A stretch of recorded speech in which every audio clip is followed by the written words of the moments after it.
So we're on lesson 3.2. And I'm just going to give you the title that this one has because the title is not all that you do on this homework. But part of what you're going to do on this homework you've already done in chapter 2. So that's why they didn't really completely include it here. Solving linear equations by graphing.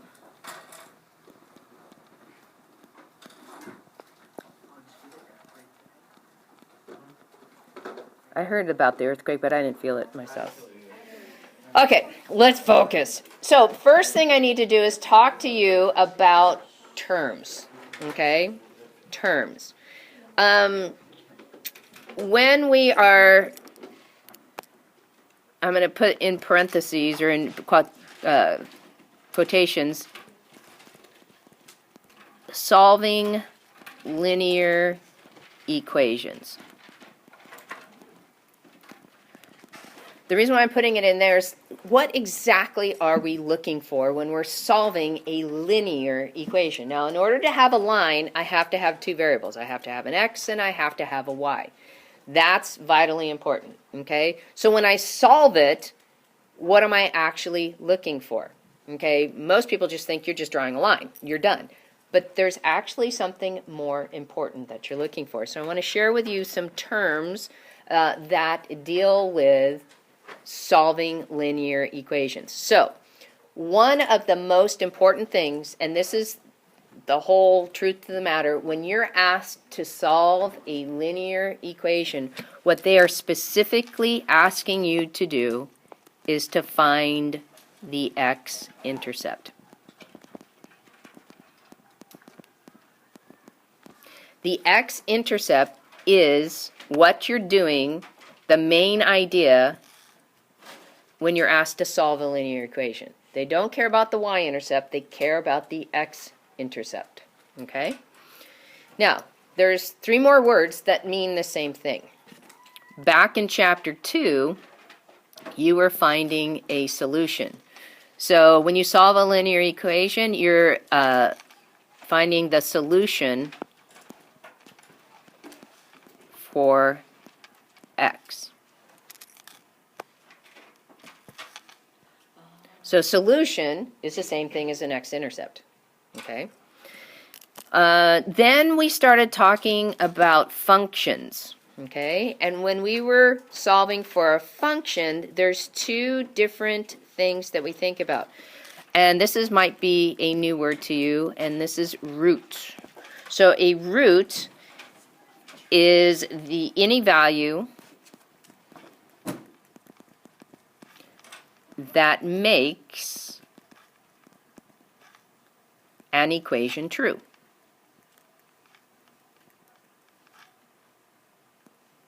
Okay, so we did a lot of that in chapter 2. Okay, and often we use the word x, and I think the reason they do that is to purposefully make you comfortable looking for x, so when you transition to this idea of x-intercept, you're already used to looking for x. Okay. Now the last word is the word zeros. So zeros are of a function when the function f of x, or its common name y, equals 0. In other words, what's the x-intercept? So all of these words mean exactly the same thing. They're saying look for the x-intercept.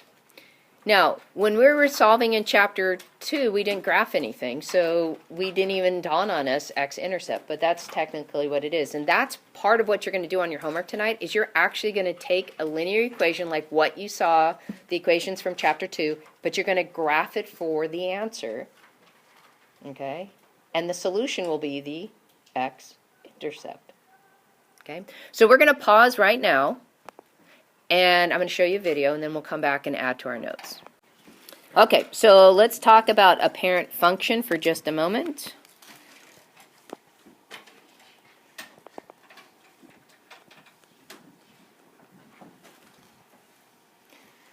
So a parent function is the simplest version of a particular type of function.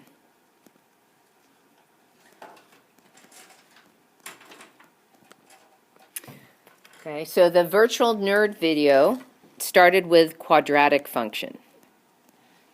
In order to be a quadratic function, you need to have a degree of 2 on your exponent.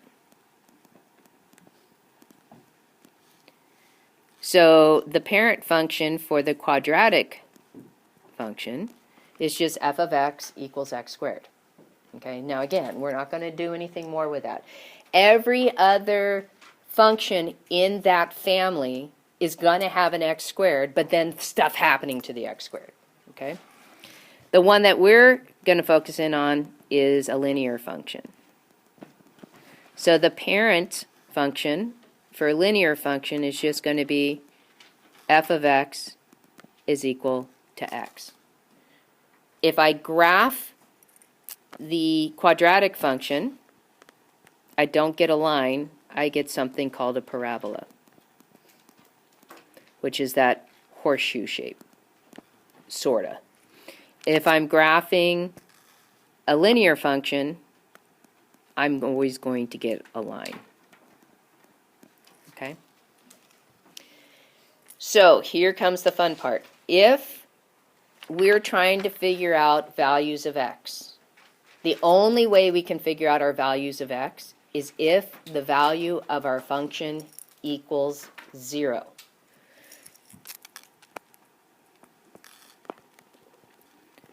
To solve for values of x, the function must equal 0. So f of x is going to get replaced with 0.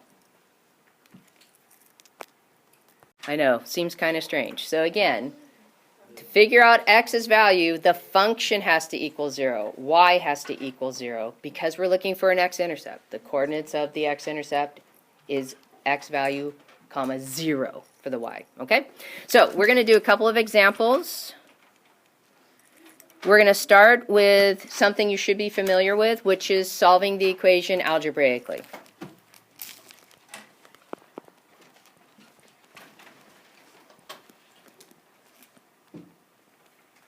And this is what we were doing in Chapter 2.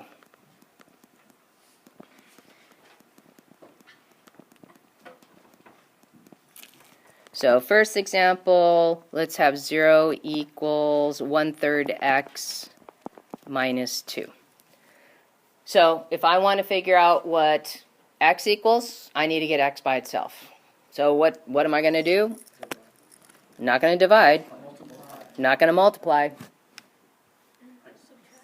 I have to deal with the minus 2 first. Remember, the first step in solving equations should be adding or subtracting.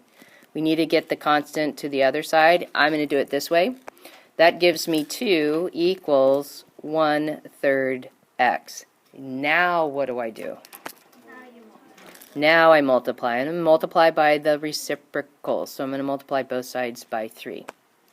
So what I get is 6 equals x, or x equals 6. So that's the solution to this equation, is that x equals 6. Okay? Because what was on the other side was a 0, that's telling you the y value was 0. That means this is your x-intercept.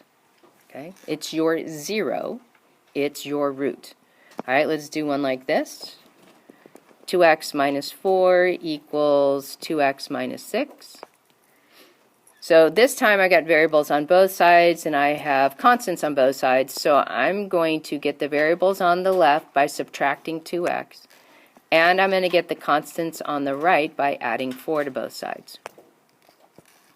So this gives me 0 equals negative 2. All right, so when does 0 equal negative 2? Never. So the answer would be no solution. What this says is that your line does not cross the x-axis. That's what it says. So let's do the graphing so we can physically see what's happening. So these are going to say solve by graphing.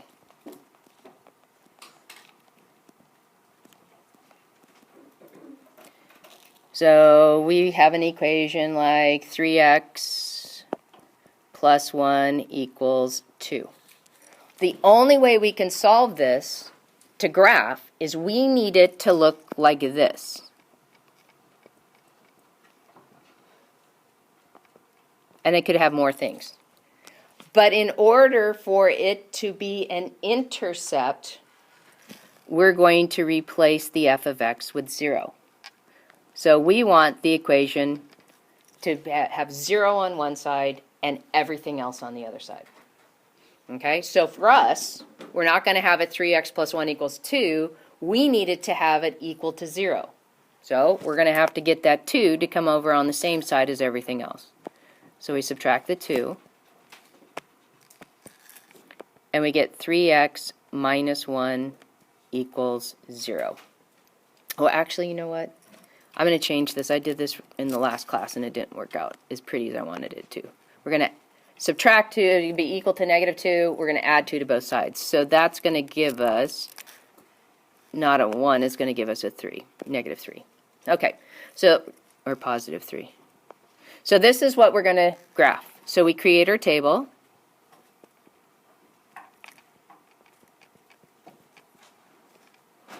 That result will be your f of x value, your function value, and your ordered pair is x, comma, f of x.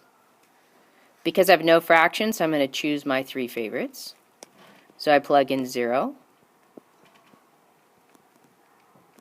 and I get 0 plus 3 equals 3.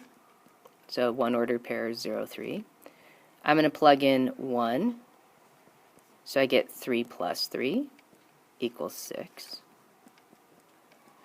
And I'm going to plug in negative 1 plus 3 gives me negative 3 plus 3 equals 0. So I have negative 1, 0.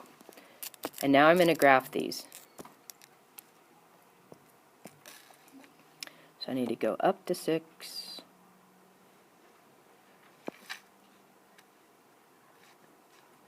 So again, I always kind of make my graph go along with my numbers.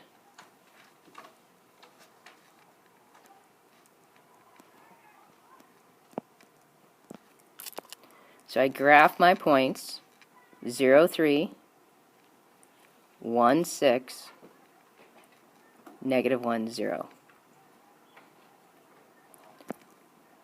The 0 to this problem, the root to this problem, the solution to this problem is the x-intercept. So that is what our answer would be. The solution is negative 1. Okay?